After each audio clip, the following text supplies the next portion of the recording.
जय हिंद, वंदे मातरम। दोस्तों, बहुत बहुत स्वागत है आप सभी का न्यूज इंडिया में। और अभी तक आपने इस वीडियो को लाइक नहीं किया तो लाइक कर लीजिए, और चैनल पर नए हैं तो चैनल को सब्सक्राइब कर लीजिए, साथ में बेल आइकन भी प्रेस कर लीजिए और वीडियो को ज्यादा से ज्यादा शेयर कीजिए। और आप किस राज्य शहर से न्यूज को देख रहे हैं कमेंट में जरूर लिखें। तो चलिए बढ़ते हैं खबरों की ओर। जी हाँ, आपको बता दें कि बिहार कांग्रेस राहुल गांधी की पदयात्रा की तरह ही बिहार में भारत जोड़ो यात्रा का आयोजन कर रही है। भारत जोड़ो यात्रा आज से बांका के मंदार हिल्स से प्रारंभ हो रही है। कांग्रेस के राष्ट्रीय अध्यक्ष मल्लिकार्जुन खड़गे स्वयं इस कार्यक्रम में शिरकत करेंगे और वे इस पदयात्रा को हरी झंडी दिखाकर रवाना करेंगे। जी हाँ, बता दें कि पहले ये यात्रा 28 दिसंबर 2022 को कांग्रेस के स्थापना दिवस से ही शुरू होनी थी, लेकिन आलाकमान के निर्देश पर यात्रा प्रारंभ होने की स्थिति बढ़ाकर 5 जनवरी की गई है। बिहार में 55 दिनों तक चलने वाली भारत जोड़ो यात्रा में 1 लाख से अधिक लोग शामिल होने की उम्मीद जताई जा रही है। जी हाँ, आपको बता दें कि मिशन 2024 की तैयारी में लगे नीतीश कुमार 5 जनवरी यानी आज से समाधान यात्रा निकाल रहे हैं। सीएम नीतीश की ये यात्रा 18 जिलों से होकर गुजरेगी, जिसमें 18 सालों में किए गए कामकाज का फीडबैक भी लेंगे। नीतीश की इस यात्रा को जेडीयू में जान फूंकने के भी तौर पर देखा जा रहा है। जी हाँ, यात्रा के जरिए नीतीश पहले भी ऐसा कर चुके हैं। फरवरी 2005 के चुनाव में बहुमत नहीं होने की वजह से राबड़ी देवी की सत्ता पलटने में नीतीश जब नाकामयाब हो गए थे, उस वक्त उन्होंने नया यात्रा निकाली थी। ये यात्रा सुपरहिट रही और अक्टूबर 2005 में नीतीश कुमार मुख्यमंत्री रहे। जी हाँ, आपको बता दें कि उत्तर प्रदेश के मुजफ्फरनगर में ग्रामीणों का अनोखा प्रदर्शन देखने को मिला है। यहाँ भारतीय किसान यूनियन के कार्यकर्ताओं के साथ ग्रामीणों ने धरना दिया है। ये धरना प्रदर्शन कड़ाके की ठंड में नदी में बैठकर दिया गया।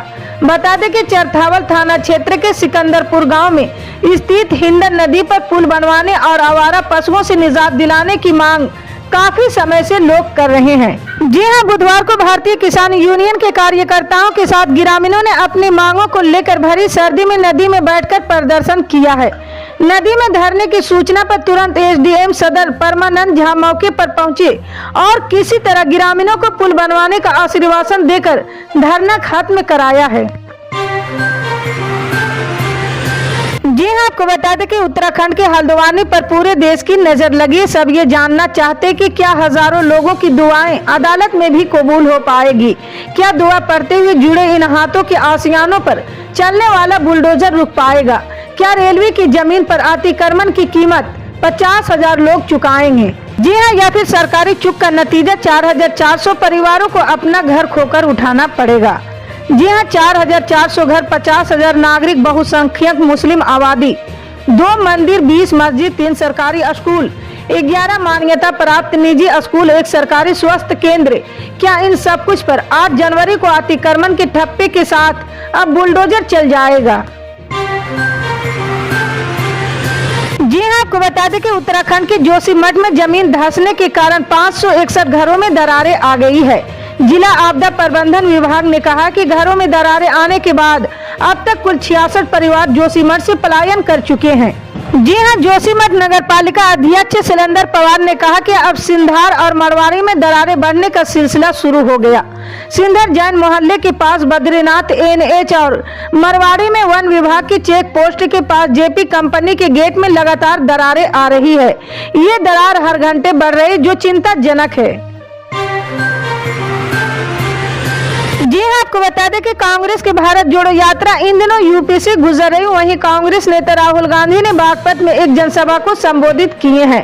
उन्होंने कहा कि मेरी टी शर्ट पर सवाल असली मुद्दा नहीं है, लेकिन भारत के बच्चे, किसान, मजदूर सर्दियों में बिना गर्म कपड़ों के घूमना असली मुद्दा है।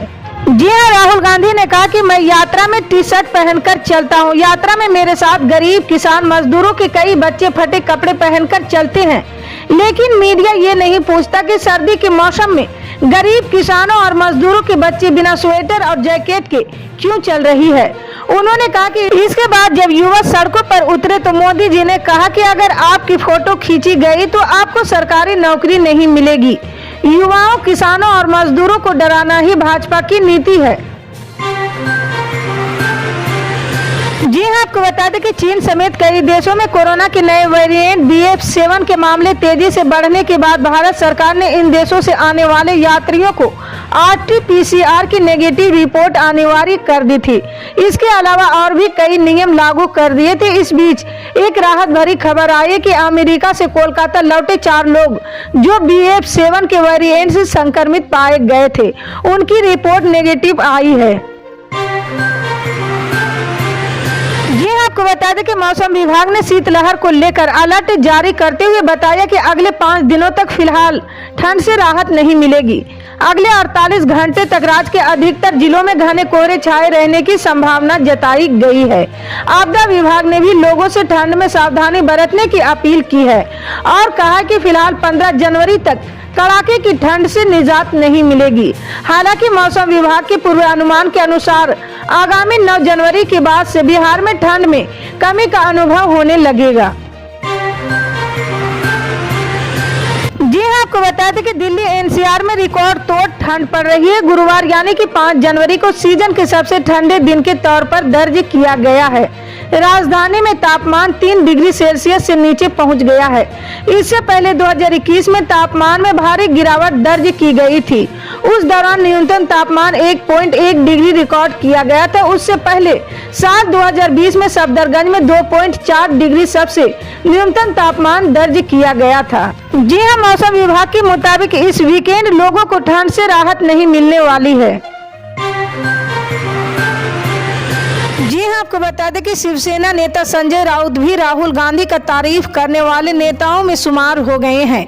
उन्होंने भारत जोड़ो यात्रा की जमकर तारीफ की है, साथ ही यात्रा की सफलता की कामना की है। हाल ही में बिहार के मुख्यमंत्री नीतीश कुमार ने भी राहुल की तारीफ की थी और उन्हें 2024 में प्रधानमंत्री उम्मीदवार बनाया था। जी हां, शिवसेना के मुखपत्र सामना के संपादकीय में राउत ने लिखा, राहुल गांधी भारत जोड़ो यात्रा की चल रहे हैं, उनके कदमों को सफलता मिले, नए साल में देश भयमुक्त हो। उन्होंने सरकार पर महाराष्ट्र और देश को धोखा देने के आरोप लगाए हैं और राहुल की यात्रा के खिलाफ साजिश करने की बात भी उठा दी है। इसी तरह के पल पल के अपडेट जानने के लिए जुड़े रहे हमारे न्यूज इंडिया के साथ। मिलते हैं अगली बड़ी खबर में, तब तक के लिए जय हिंद।